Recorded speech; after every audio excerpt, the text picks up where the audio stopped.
طيب يا دكتور خالد، اغلب المراكز بره بتتكلم ان احنا بنطلع 3000 شعرايه، 9000 شعرايه، 10000 شعرايه.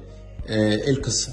خلينا نوضح السؤال ده مهم جدا، لانه السوق الشعر سوق كبير جدا، وفي بصراحه ما اللعب في الكلام، بحيث انه انا بصراحه كل ما يجي لي عيان يقول لي يا دكتور انا كنت في مركز قالوا لي هيزرعوا لي 7000 بصيله، انا هيزرعوا لي 10000 بصيله. الكلام ده مش منطقي يا جماعه. انتم لو سالتم اي مركز هيقول لكم احنا الزراعه بتاعتنا من 6 الى 8 ساعات.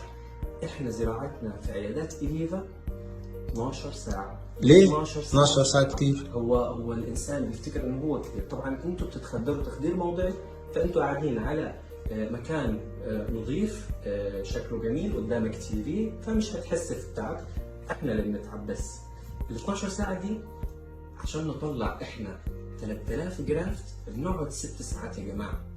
فاللي يقول لك انا زراعتي كلها من 6 الى 8 ساعات يبقى هو بيطلع لك انا في الست ساعات بطلع 3000. لو عايز اطلع 2000 هقعد 4 ساعات. وكل واحده بتكون شعرايه ولا اكتر؟ لا يا دكتور اسامه، الجرافت دي مختلف عن كلمه الشعرايه.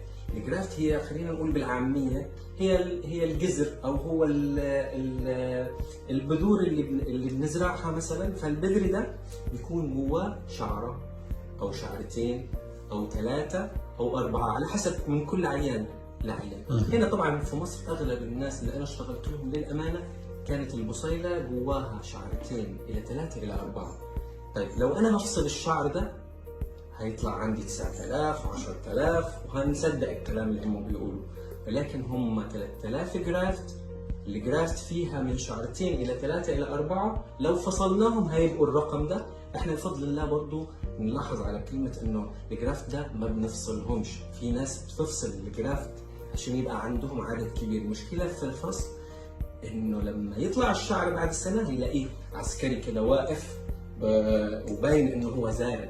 لما انا ازرع الجرافت زي ما هو شعرتين او 3 أو 4 هتلاقي انه الشعر بينبت.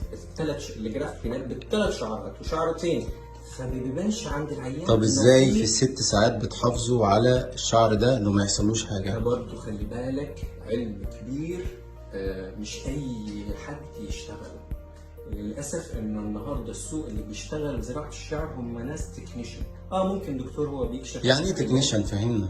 يعني تكنيشن، احنا كدكاتره يا جماعه درسنا سنين، فعرفنا ايه معنات جرافت، ايه معنات انه لما اطلع حاجه من عضو الانسان من جوه جسم الانسان ممكن يعيش بره او لا. الانفكشن اللي موجود والهواء اللي موجود ده ممكن يأذي الجرافت دي، يجي عليها اي انفكشن او مزارعها انا على عند العيان بعد يومين 3 بتوقع ما لهاش اي لازمه، وهو بيتعب التعب ده وانا بتعب التعب ده. الجرافت يا جماعه انا لما بطلعها من من المكان المنطقه المالحه بحطها في مكان بنظفها، بحطها في اماكن معقمه، ونحطها في ثلاجه معقمه تحافظ على كفاءه البصيله نفسها. وبعدين تزرعوها؟ بعدين نزرعها، وهي كل ما احنا نحتاج نزرع نطلعها من الثلاجه بنزرع الكميه اللي احنا بنحتاجها. وده الفرق بين إليفا كلينيك واي عياده ثانيه؟ ده الفرق بين إليفا كلينيك واي مكان ثاني في الدنيا.